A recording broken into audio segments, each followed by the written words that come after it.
Well, hello, everyone. Welcome to this session today, talking about how to maximize Army credentialing assistance funding. And we're also then going to dive into project management as a skill set, and an overview as well of the various project certifications and what's out there. And then specifically to our company with PM-ProLearn, how you can sign up now to earn 2 certifications going into all of next year. The future of Army credentialing is still unknown at this point, and we're going to cover that of just why we're pushing right now for folks to get signed up, because it may effectually be unusable next year. All right, so we're going to go ahead and get started. Okay, introduction. My name is Josh Axon. I'm a Marine Corps veteran, deployed twice with the Army, never with the Marine Corps. So I learned to speak joint, ARMY, fluently, and truly learned to love the capacity of the joint fight. I am now the Chief Strategy Officer for PM-ProLearn. I've been a construction project manager. I spent 5 years in consulting and then 7 years now as an entrepreneur in growing a business. So if anyone has questions later on about transition or getting out of the military, trying to figure out your own purpose and what you want to do, please hit me up when this is done, and you'll have my personal contact info at the end. I love to make time talking to vets, especially helping them get prepared before they get out of uniform, not after. All right, agenda for today, kind of broke it into 3 parts. One is going to be understanding certifications in general. We're going to do a high-level overview of what are professional certifications, licenses, credentials, certificates, what's the difference across them, how do you earn them, and why they're important, especially for our veteran community. Part 2, we're going to talk about project management for veterans, and just really how do we understand and overlay what we've already been doing to earn certifications in project management. And then at the end, we're going to talk about how to maximize credentialing in the last week or so that's left before it shuts off this fiscal year, to make sure that you and your troops are set up for success going forward. As far as engagement, engage. You have a question, stop me, come off mute, raise a hand, ask it. Okay, you're not going to stop my train of thought. This is for everybody to learn. Again, if you are watching this as a recording, go ahead and get my contact info at the end and reach out. I'd be glad to mentor you one-on-one. All right, part 1, understanding professional certifications. Okay, so what are certifications in general?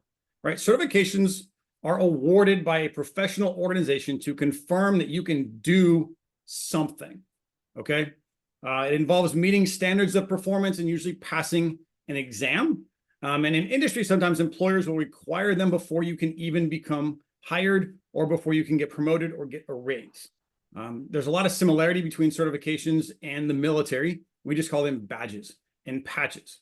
Okay, like going to an MOS school. So before you can earn this rank, before you can fill that billet, you have to go complete this school. And normally they're very rigorous. But you can't go to that school until you have so many years of experience, so much time in uniform, and then you have to meet a standard of performance before you can graduate said school. So there's a lot of similarity to things we already know. Okay, they fall into 3 primary categories, right? There's a certificate, a certification, and a professional license. Okay, veterans often get confused with certificates because TA will pay for certificates or master's certificates through a university program. Okay, certificates are not the same as a certification and a license, right? Certificates are awarded for education only. If you sit in class long enough, you can earn a master's certificate or a certificate of completion. Okay, things that we probably already know. Certifications and licenses have 3 components, right? We're going to break these down a little bit later, but they recognize that someone has obtained a level of professionalism and that that capability has been evaluated. All right, certifications are awarded by professional entities like the Project Management Institute or CompTIA or SHRM or SPHR, right? The Society of Professional Human Resources, right? They're a civilian governing body that develops a standard, or what they call a body of knowledge, and people that are awarded a certification by these governing bodies meet a performance specification. Licenses are very similar, but licenses are awarded usually by a state or a federal entity, right? Think of a nursing license or a lawyer's license or an accounting license, right? Once you have passed a CPA exam, you become a certified public accountant. Okay, part of the battle right now nationally for spouses is that a lot of licenses are awarded at a state level. And when you move from one state to another state, they require you to completely retest again. Okay, driver's licenses transfer pretty easily. Marriage licenses also are synonymous nationwide. So again, professionally, right now there's a push to allow licenses to transfer. But there are reasons that states have that control, right? Even think in architecture. If I learned how to be an architect in the state of California, where the regulations are about earthquakes, and then I go move to Florida, where the regulations are about hurricanes, there needs to be an update in learning so that you're licensed and as a professional, you understand how to operate in the nuances specific to that environment. So there are reasons it's difficult to just transfer a license and why it should not just be nationwide from the beginning. Certifications, though, are usually global. Okay, so once you get them, you can apply them anywhere that's going to recognize that capability. Okay, any questions on these three areas right now before we move on? Oh. All right. Moving on next. So how do you earn a certification, right? Certifications usually require 4 things, and these 4 things are also required in the DoD Cool Handbook as far as allowing a certification to exist. First is knowledge, okay? You must have so many hours of classroom training. Now, that can come from a training provider. Sometimes it can come from a school, or there are various ways to earn that training depending on the certification itself, right? The second part is experience. Some certifications require 0 experience. Some certifications require up to 7 to 12 years of experience. And the construction management professional certification requires 12 years of experience in construction. So again, it can be very difficult to earn. We're talking about project management cert specifically and what it takes for those. Okay. Then there's ability, right? Part 3, ability. You must be able to pass a test. These tests are closed book, proctored exams, usually. They're proctored by third-party governing bodies or third-party testing centers like Pearson VUE, Prometric, and a few others. Now, these testing centers normally proctor exams and licenses for a multitude of organizations, but by having it done at a third party, it prevents cheating, right? Essentially making sure that the people taking the test are who they say they are and that there's a standard. Now, the standards are built by the governing body, but that's why they go to a testing center, is to make sure that no one's cheating, right? 4th requirement is maintenance. Now, a lot of veterans stay away from certs like, oh, it only lasts for so many years. I don't want to get that, or I don't want to maintain it. The reason for maintenance is so that anyone deemed a professional is current on any trends and changes in that certification, right? If you think about it, we do this in the military, right? We go to the rifle range every year to make sure that we are still proficient as an individual. Our units go through evaluations, and even if I was evaluated a few years ago, my current unit is going to be re-evaluated going through JRTC or something else to make sure that when we deploy, we meet a standard of performance. So we do maintenance all the time in the military to keep our quals current. Certifications are the same thing, right? You want to make sure that somebody who is certified didn't earn it 20 years ago and never went back to school. And this really hits home if you think about a doctor, right? I earned my doctor's license 20 years ago and I never stayed proficient. Well, technology has changed. Processes have changed. Learning has changed across the industry. So we want to make sure that anyone holding a professional certification or a license is current and can perform to the same standard. Okay, so for PM certs, just doing a quick rundown, and we'll cover these a little more in depth later. For the project management professional, right, the hours of education is 35 hours. The experience is 36 to 60 months of project experience. Everything in uniform that's leadership is projects, and we'll cover that in detail. And then you have a 4-hour, 180-question proctored exam.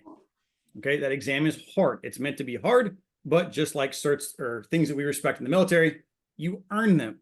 Now, time to certify is something that a lot of veterans don't think about. They think it takes months. Certifications should take weeks to earn. So for PMP, for our students, it takes about 5 to 8 weeks to earn the certification. For me personally, it was 31 days. From first day of class to the day I tested, it took me 31 days to earn my PMP. So they can be a lot faster to obtain. Agile Certified Practitioner is another certification, requires 21 hours of training. So it's a 3-day course or 6 half days. It requires 12 months of basic project experience and 8 months of adaptive or agile project experience. And it does not require a degree, right? There's no difference in experience whether you have a bachelor's degree or not for agile. And it should take about 2 to 4 weeks to earn. And then Lean Six Sigma is another certification. This one's actually even easier. It's a 5-day class, so 35 hours of training, 0 experience required, and it is a 2-hour exam.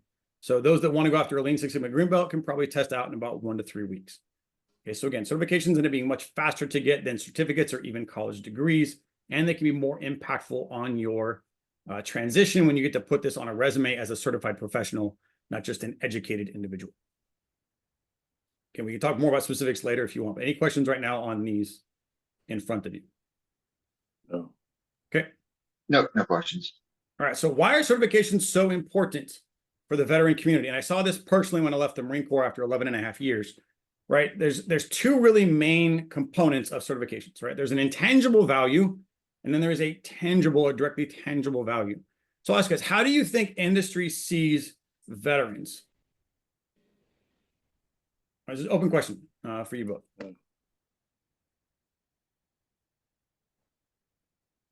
So Sean, how do you think industry looks at veterans when they apply to a job? Yeah, there a little misunderstanding because there's not a lot of veterans in the community at large. So we're an unknown. In a lot of cases, we can be an unknown entity, and there's a lot of cultural views of veterans. They're not very not very positive. But there's also the positive side, leadership skills, but not necessarily experienced in the civilian workplace. That's a great point. Jason, anything else to add to that? Nope, took the words right out of my mouth. All right. So like it or not, civilians or industry learn about veterans usually from media or movies, right? So I just put a few titles out here that, hey, you show up and say, I'm a veteran, they may assume any persona based on what they've seen through Hollywood, okay? It's not necessarily accurate, but this really hit home for me. I was at a staffing convention talking about hiring veterans, and my opening question to the 70 civilians was, can you name the branches of the DoD?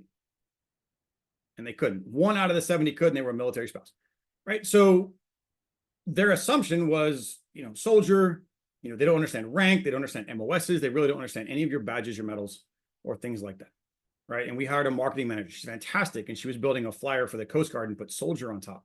Again, not by any fault of her own, but she's like, I just thought everybody was called soldier, right? Because that's just the understanding in the civilian world. So we have to find a way to bridge this. If you've not been told this before, right, your uniform really doesn't matter and it doesn't translate. And I put this slide together as kind of something humorous, but pointed that, we wear our uniforms with pride when we're in the military. And when we walk around this family, everybody knows what our uniform means. They understand our badges, our medals, our ranks, and we can size each other up in a quick second and be like, oh, I know exactly what you do, where you are, and who you do it for, just like a letterman's jacket, right? And in this family that we have, we like this capability. But the minute you leave the family, just like leaving high school, you don't get to wear your letterman's jacket anymore and nobody cares, right? It does not translate. Certifications are that equivalent. Certifications are those things that you get to keep wearing that show almost the exact same thing. What you're capable of, how long you've been doing it, and where you got it. Okay, so hopefully this kind of resonates with those that are out there understanding why certs. And then I put this together as a picture. One of my colleagues deemed PMP the perpetual military patch because there's so much commonality between project management and military planning and leadership that it just became humorous. So we did it. Right, there's a book by Ryan Hendricks called Tip of the Spear, where he talks about going through a moment of some PTSD after his 7th deployment. And this is from his quote, right? He said, I came to the realization that civilians just didn't understand what I'd been through. I had to realize that I was a professional soldier, and that required me to understand that people will never know what soldiers go through, right? He was getting very frustrated trying to relate to people that just didn't get it. But that's reality, right? We have to find a way to bridge this divide. So we'll talk about the intangible values of certifications first, right? First is relatability. Okay, learning the language and connectability of industry. Okay, so when I can relate with other professionals, it allows us to have professional conversations, right? Even in a joint environment, if I don't understand Army, I don't understand Air Force, it's harder to relate even in our own services because we may not speak that same language, right? Credibility, part 2, right? It shows up as credible. Okay, if we have rank, that's a part of credibility for us in uniform. If we have patches, you've been at Ranger School or Sapper School, or you have jump wings or things like that, those immediately say you've been through something and now you have a credible talking point in which to relate to other professionals. Okay, the false perception divide that we've been talking about. Industry doesn't really understand veterans. They don't know what we do, what we're capable of. So having these certifications gives another civilian that bridge. It bridges the gap that's there. Industry terminology and standards like doctrine. When I want to say I'm a professional, but I don't use doctrinal processes, you're going to lose some of that credibility. Just like we do in the military. Hey, I'm a planner, but I show up and I can't speak MDMP. I don't understand words or terms, then you're going to lose some of that credibility. Confidence. In an interview, for me, I was asked as a certified PMP why I should be considered a project manager. Well, I knew how to answer that question. I'm already certified as a PM and I have 10 years of experience. Let me tell you about all the projects I've already been running and the impact I was able to have as a project manager, because now I'm using industry terms and I know that I'm vetted and backed by a professional organization. Okay, there's broad application certification dependent, right? Again, in project management, I've been in construction, consulting, and now even in sales as an entrepreneur. And yet, because I learned industry through certifications, I've been able to fill multiple billets in multiple roles without needing to go back to school and learn more. And then it adds value and reduces risk.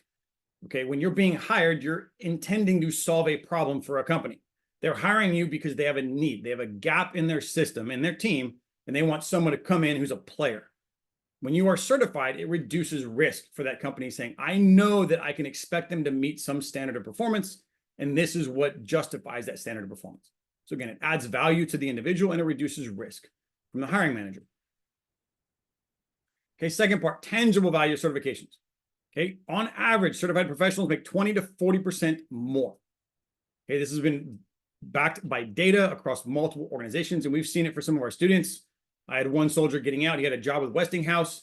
Said, if I get my PMP before they hire me, it's $20,000 a year more.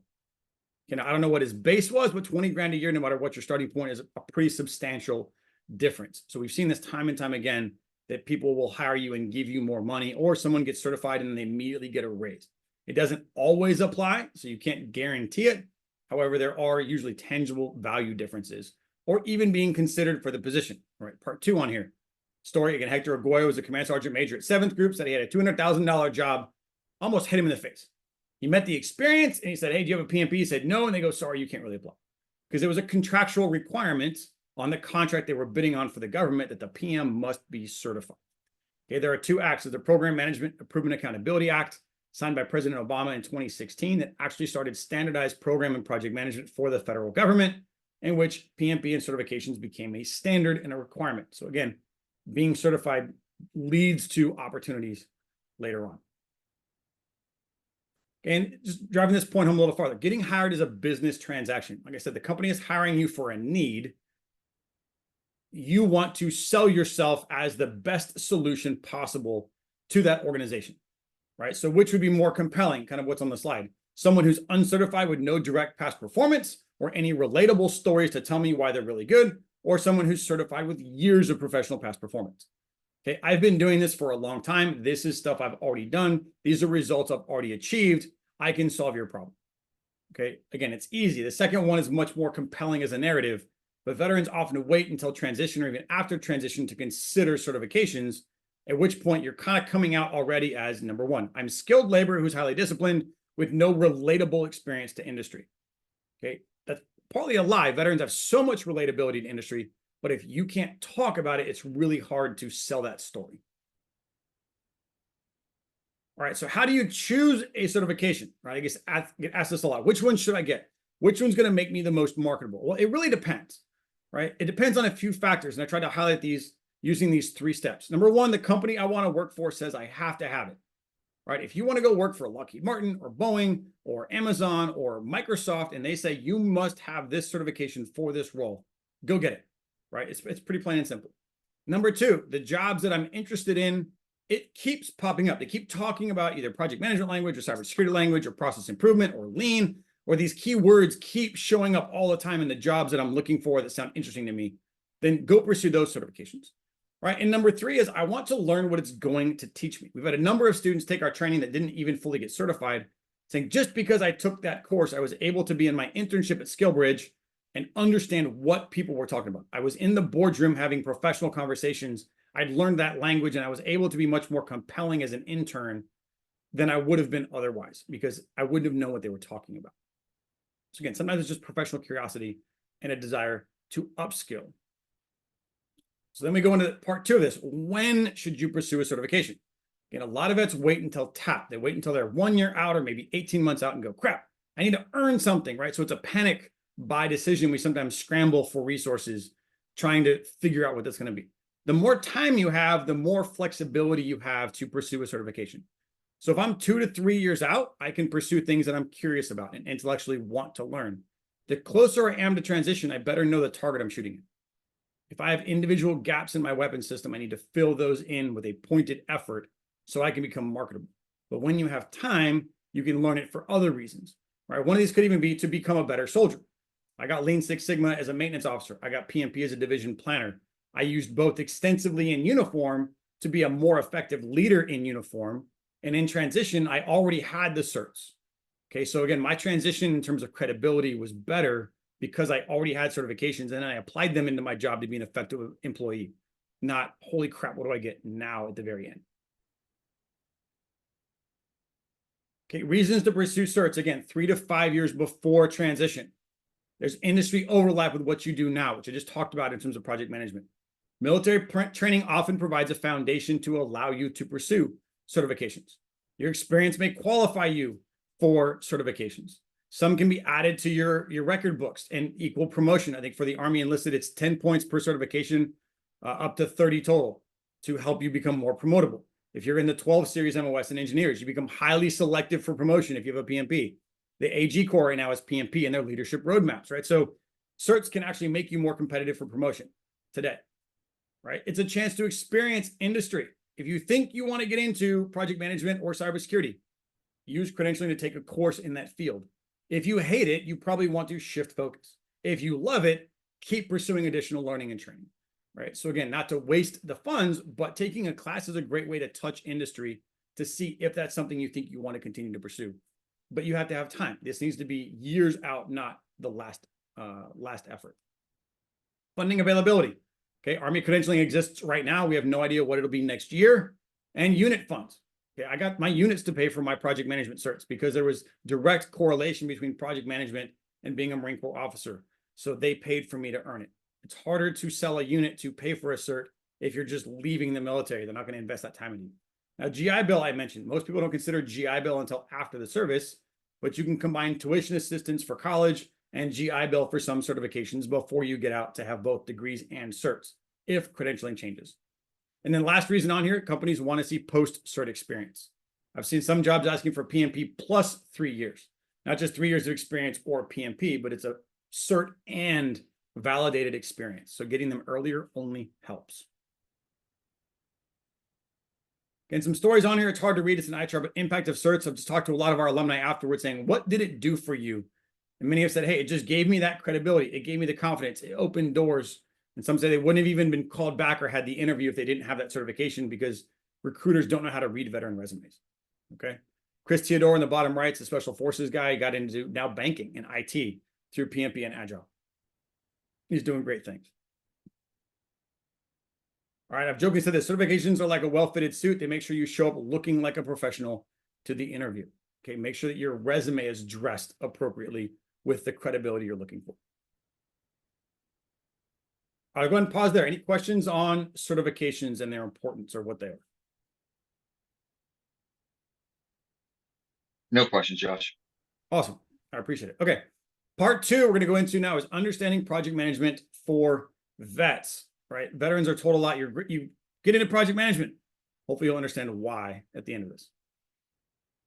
All right. So what position would use these skills?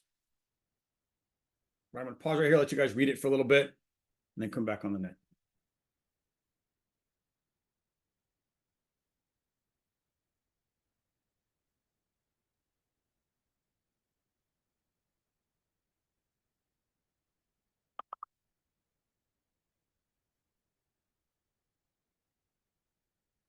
Any thoughts?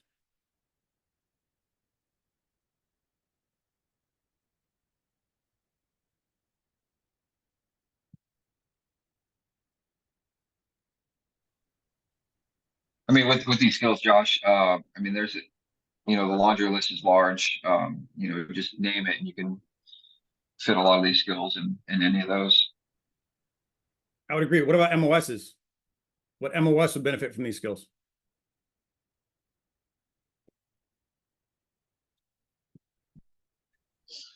Quite a bit. Specifically for me, being a 68 whiskey, varying levels, currently for me for the operations sergeant major position.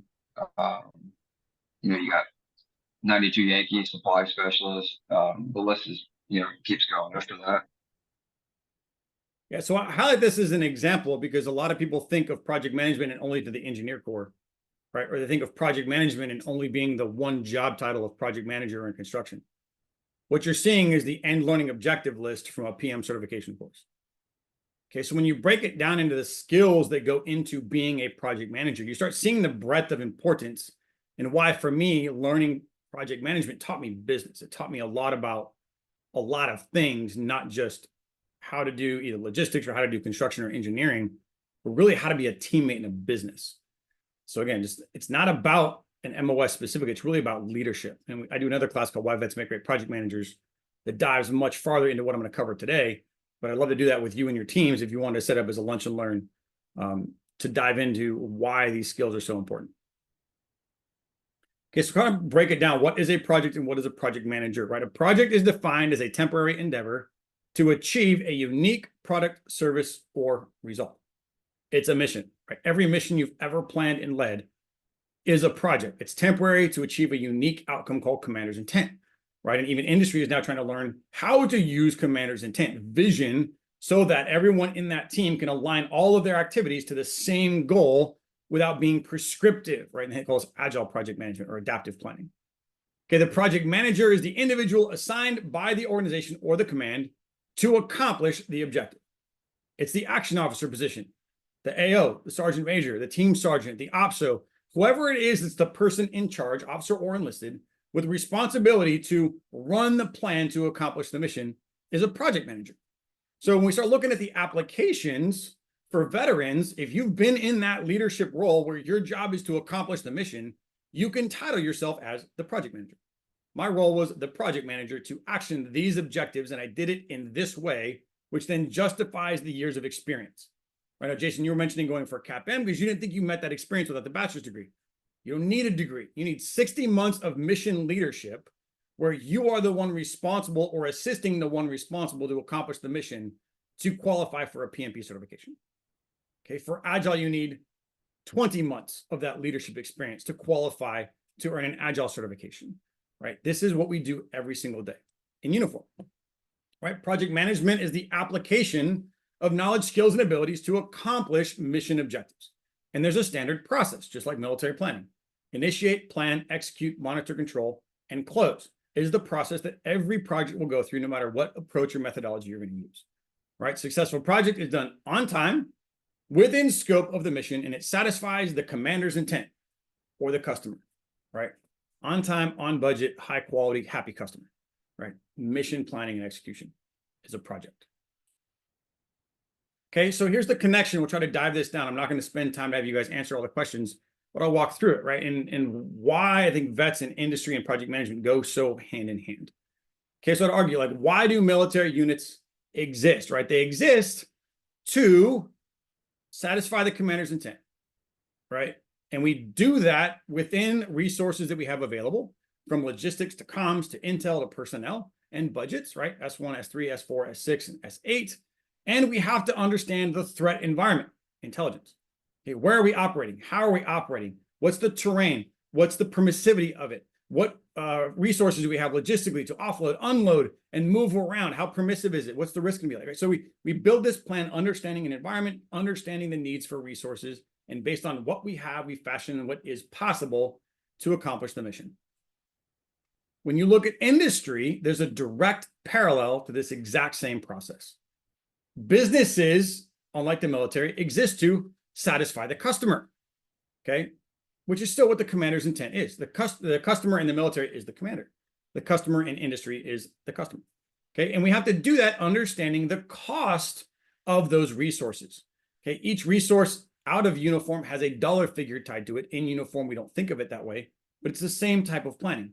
People, skills, trades that are on my team, physical resources, logistics, trucks, transportation, beans, bullets, band-aids, right? What do I need and what does my team need in order to go execute this task so that we can successfully satisfy what the customer wants? And I have to do all of this understanding the business environment. Where does our pricing come from? Who's going to buy it? What is their hesitation to want to buy this product? How much can I charge? Well, it depends on the cost of goods, right? How fast can I get it to them? Who needs to be there? How much do I need to include in this, called gold plating or overselling sometimes? And then how do I keep my team focused on the same mission objective, right? It's the same mindset we have in the uniform, but they call that project management outside of uniform. Inside of uniform, we just call this mission planning and execution. The key tie-in too, and why I think it's important for everyone on a team to learn the skills of project management, is that everything everybody does on a military team or a business team affects two key components: customer satisfaction and profitability. Okay, now whether you work in ops or you work in admin or you work in logistics, what you're doing in the military is affecting either satisfying commander's intent or the resource management part of it, right? Maintenance still affects a bit of both.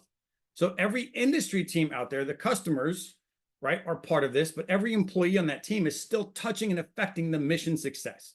So if my team doesn't understand the role they play in that mission, they're not going to perform as well as they could without knowing their role and how it weaves into the entire dynamic. Okay, the more that your entire team can understand planning and execution, the better team you're going to have, right? Which is why everybody in uniform eventually learns the military planning process. Okay, in the Marine Corps, everyone's a rifleman first. Every officer enlisted learns how to be an infantryman, because at some point, what you're doing is going to support the infantry and the tactical execution of the role.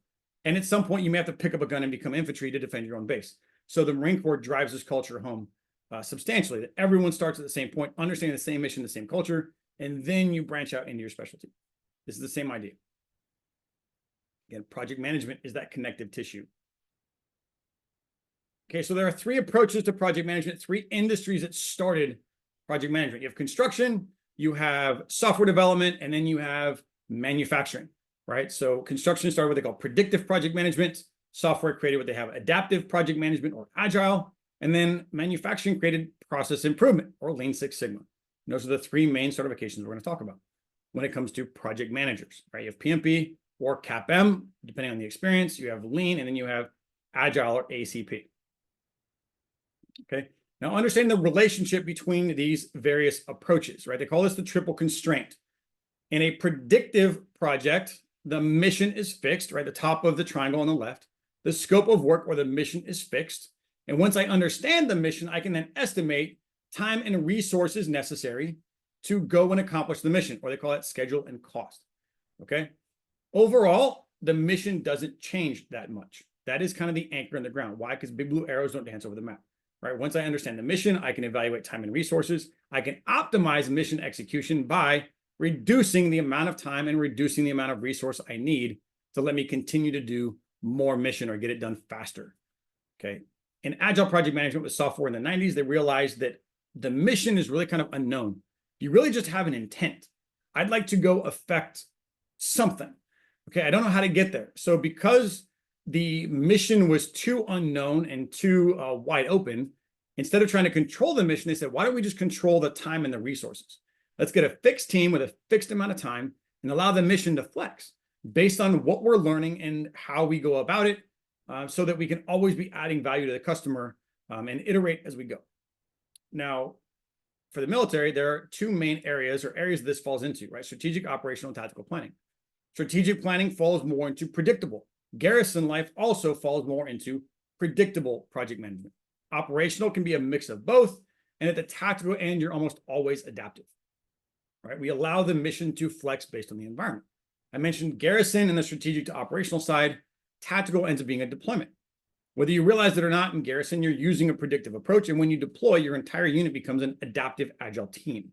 We are a fixed team with a fixed amount of time, and we flex every single day in order to make sure that what we're focusing on aligns to mission requirements, right? So we adapt and change to allow fluidity of operations, okay? Again, looking back at the certifications we talked about, this is where you see an overlay of each cert as it relates to different types of work. PMP falls mostly into the strategic to operational realm. Lean Six Sigma covers all of it because it's about process improvement and making things more efficient and increasing quality. And then Agile really falls into that operational to tactical environment. If you're working in a 3-shop, even in garrison, Agile can be applied to make sure that the team can visualize work and allow feedback to make change when necessary in how you're doing things. Main component here, looking at change as well. Change in a predictive world is avoided. Think back to construction. If I have a blueprint for a 4-bedroom house and I've already started building it, the foundation's in, the walls are coming in, and the customer decides they want a 5-bedroom house. Can you do that? Well, it depends. Are you going to pay for it? Are you going to let me add that much cost onto the plan? And are you going to pay for all of the destruction I have to do of what I've already done? Most of the time, customers are not going to pay for that. It's too costly. So change is avoided in a predictive project. Change is a part of the process in an adaptive project. Build me a website. What do you want it to look like? I don't really know. Just show me something and then I'll tell you if I like it.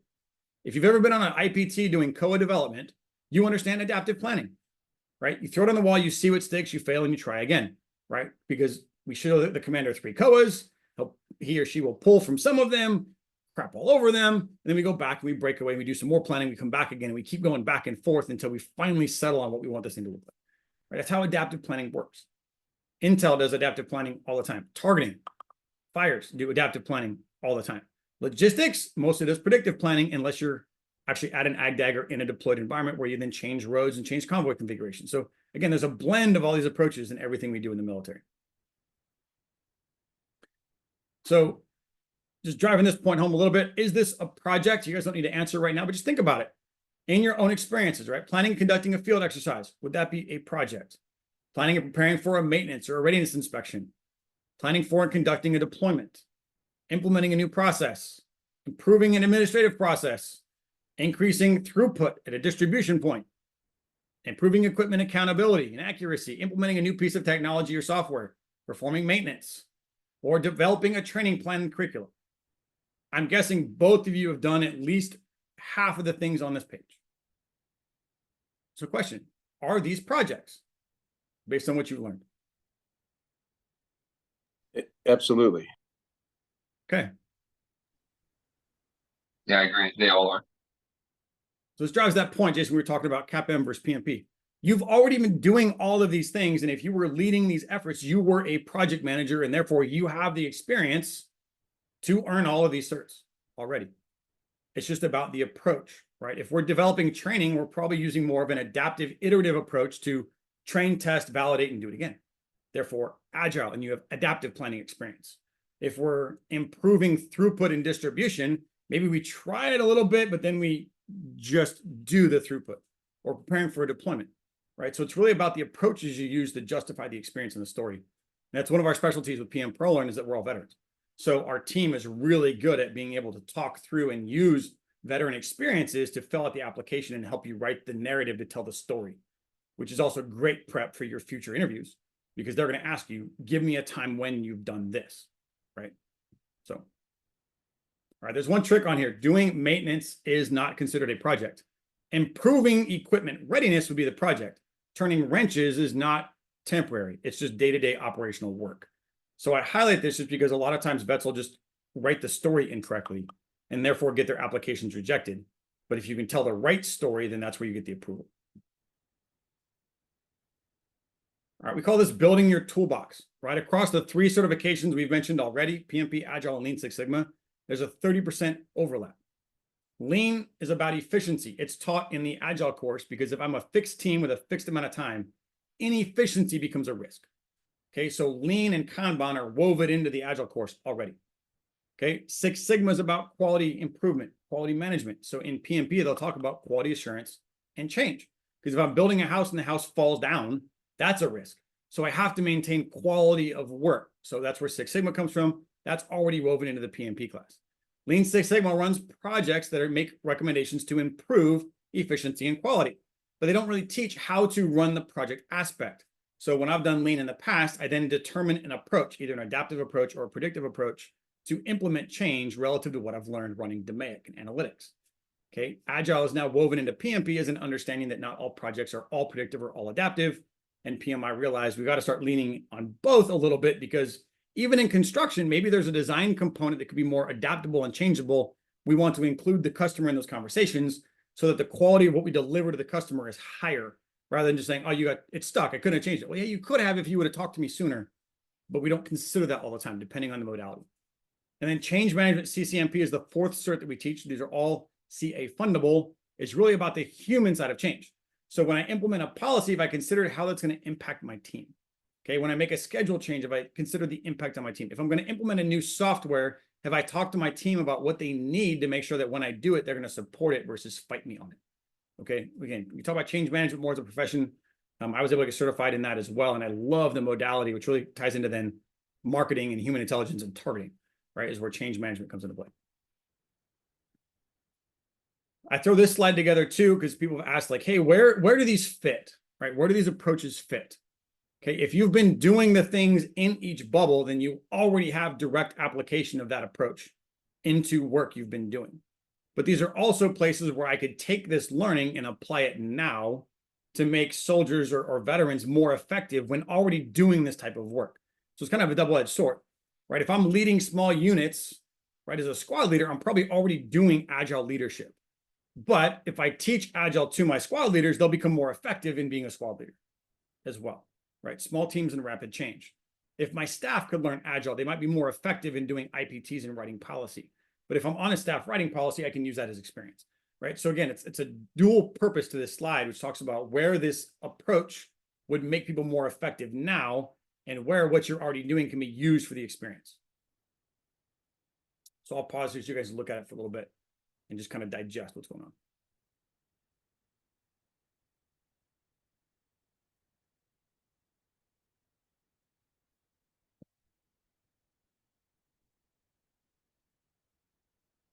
All right, any questions right now? No questions. Cool. All right, again, back to the point on where do you start? What cert should you pursue? We put this graphic together just to kind of highlight, rank versus certification. Now, there is some flexibility in this. This is not a hard and fast rule, mainly for the PMP because of that degree, no degree. We've had some E3s with bachelor's degrees that had 4 years in uniform come back and actually go to pursue PMP with us. We've had a lot of E5s go for PMP, depending on how many years they had in uniform. Again, PMP requires that 60 months of experience with no bachelor's degree. But oftentimes, veterans undersell their capability. So how this chart works, find your rank and go down. Anything that falls under that bracket, about 99% sure we can get you certified in that based on experience.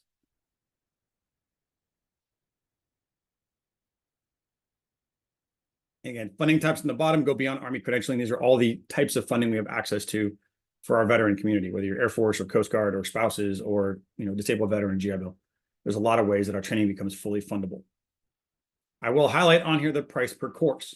Okay, we've priced our training, and this goes to the start of the webinar on how to earn 2 certifications, which we'll talk CA here in a minute. But we priced our training so that soldiers in that 4K window can get 2 certifications each fiscal year. So going into next year, you would be able to sign up for 2 of these courses now, activate your course license before September, and then have an entire year to attend. Okay, our program is a 1-year user license, where once you're funded, you have a year to attend and reattend any scheduled course as many times as you want, and all training comes with the exam fees included. So we built this as a service to the veteran community. Other trainers are charging $4,000 for PMP or even CAP-M because that's what CA pays. We wanted to let it go farther and do more. Again, I can send these slides out to you guys as well. All right, if you choose to go not down a PM track, my point is do research and do your homework. Not all trainers are the same, and they're not going to include the same things. So here's just a quick side-by-side of us versus other Army credential approved trainers. You see that we include the test and a retest as a free voucher in our program. Nobody else does that. And what that does is it allows the risk to go away. The Army CA requirement is that you complete what is paid for before your ETS. In our case, they're only paying for training. So your only obligation is to sit in class for 3 to 5 days or 21 to 35 hours. At the end of that class, you've passed what was paid for. If you want the test, we're going to pay for the exam. If you fail it, we'll pay for a retest, and you have 1 year of access to all that training and a coach and a mentor. But if you choose not to test, you took it for exposure and experience and decide this isn't for you, you're free to walk away, right? You're not on the hook to have to test, which some people are afraid of. And if I fail it, then I'm going to get paid off. Look, we want to take that concern away and the extra risk away. So we just include the exams free. All right, final portion here, part 3, understanding how to use Army Credentialing Assistance. We've got 10 minutes left. All right, so what is Credentialing Assistance? In 2019, the Army created the credentialing program, which gave soldiers the ability to use $4,000 of educational funding to pursue certifications and licenses, right? So it covers education, books, fees, tuition, memberships, and things like that. Now, it is a combined benefit with tuition assistance, right? So you have $4,000 to either use for college, TA, or certifications and credentialing, CA. It's not $8,000 total, it's $4,000 combined. So if you've already used TA this year, and you've maxed it out, then you can't use credentialing as well. If you haven't used TA this year, you have $4,000 left. Okay. And the difference is CA does not come with a service obligation for officers, right? Tuition assistance comes with a 2-year service obligation, up to 4 years for the reserves. On the officer side, if you are using credentialing, it has no service obligation whatsoever. So it's an easier benefit. How do you use it? Right? Again, Jason, you've been down this road. I don't know about Sean, but in order to use CA, you must request funding through the Army Ignited website, right? www.armyignited.army.mil. Okay. When you submit the request, you are going to need to identify the certification you want, find a training provider, and then upload an invoice. Okay. The invoice must match the cost that you put on there, and the dates of the invoice must match. Okay. Once you get the invoice from a trainer, you upload it into Army Ignited. Okay. The requirement, it takes 45 days to process that request. So if you're looking at a start date, the start date must be 45 days from the day you upload your information. Now we're coming towards the end of the year, which means you have 10 days left roughly to request funding, and the start date must be by the 13th of September. Okay, so in order to use FY24 CA funds, all requests must be submitted by the 30th of July, and the course activation date must be on or before 13th of September. Now I call it the activation date because it doesn't mean you have to attend a class on or before the 13th of September, but the access to materials must start on or before the 13th of September. Okay. And this goes back to our training and how you can get 2 certs. Okay. Because it's a 1-year user license, you will get access to all course materials as soon as you are enrolled, and you can then attend or re-attend over the next 365 days. All right. So soldiers that are out there, whether it's you all or others you know, just need to request an invoice and upload it in the next 10 days. And then have 365 days to attend the class whenever they feel like it. We have classes almost every single week on various topics, so you can pick what you want. If you group together, I don't have this talking about, but group training, we say find 8, pick a date, right? If you have 8 or more people that wanted a virtual course, we could schedule it and you could attend it as a team. So you can use credentialing almost as like a unit PME, as long as it's voluntary, right? You can't mandate it, you can't force people to go, but you can group together and take it together. And that way it's a way to get your team upskilled and developed. Without using unit funds. Okay, so for us, how do you earn two certs next year, right? Funded this year, right? 1, choose your certs. Okay, PMP, Agile, Lean Six, or Change Management. Doesn't want CAPM. CAPM and PMP for us is the same course, so it doesn't matter. Same course, same price. After the course, you pick which test you want, and once you pass the practice test, we buy you the exam. Okay, so pick 2 certs. Then either scan the QR code on the screen, or I will drop a link here in the chat. It's just pm-prolearn.com/request-info. All right. So request info, send your information to my team. We will talk to you, and then we will send you everything you need with a user guide and screenshots on how to go into Army Ignited, how to request funding, and how to upload all of it. Okay. We've built this with the help of soldiers that went step by step through the process to make it as easy as we can. Again, you need to upload both to start before 13 September. If you choose to back out, you can cancel it, and your only obligation is to attend that class sometime before September 13th of 2025. Okay. That's when your access would expire. Any questions here? All right. No questions. Cool. So what is changing next? I mentioned the changes to FY25. We don't know what's changing completely. Based on what was released, they are changing credentialing from 4K per year to 4K per career. Okay, so it'll become a $4,000 career allocation for all soldiers. The current plan is to cut funding at 1K per year for 1 cert only. Okay, so from $4,000 to $1,000, most training, and that includes training materials and exams. For PMP, the exam is $600. The materials cost $100. That leaves you $300 left to find quality training. For most trainers, it's going to be asynchronous learning only, right? Things like Coursera or on your own discovery learning, not live learning with coaching. So if that happens, it will effectively make CA unusable. For the most part, and just becomes a way to buy like LinkedIn Live and LinkedIn Learning and then pay for a test afterwards. So we don't know what that's going to become. That's why we're so passionately pushing right now. Hey, take the opportunity to earn 2 certs this year with a live program with coaching and everything included versus maybe not using it next year. There's also talk of making them restricted to MOSs only. So if you wanted PMP and you weren't a 12 series, you couldn't get it approved anyway. So we don't know what's going to happen, but that's what was released earlier this year in March. That got Congress involved, and we still don't know what's going to happen next. All right, final takeaway, right? In the job hunt, you are the weapon. You don't want to be in the firefight trying to upgrade your weapon, realizing you don't have enough ammo, chow, and water, right? This is my passion. Build your capabilities now. Earn the certifications you want so that when you start in transition, you already have the certifications and have already built the experience. And now you're just refining targets, right? Networking, starting conversations, identifying the jobs you want, applying, and opening doors, right? So many people wait until the end and go, holy crap, I'm carrying a 22 and I wish I had a 308. Let me go stop hunting and start upgrading instead of focusing where you need to be, which is networking and figuring out where you want to be going. So this is my why. This is my passion and why we built the company. This is my info. If you want to contact me, again, you guys have me on LinkedIn, follow up, hit out, give me a phone call. I'd love to help. Okay, this video will be quickly up on our website, on YouTube. That can be shared because we want people to take advantage of this now. And that's all I got. So any questions, save rounds. We came in 4 minutes early, which is great.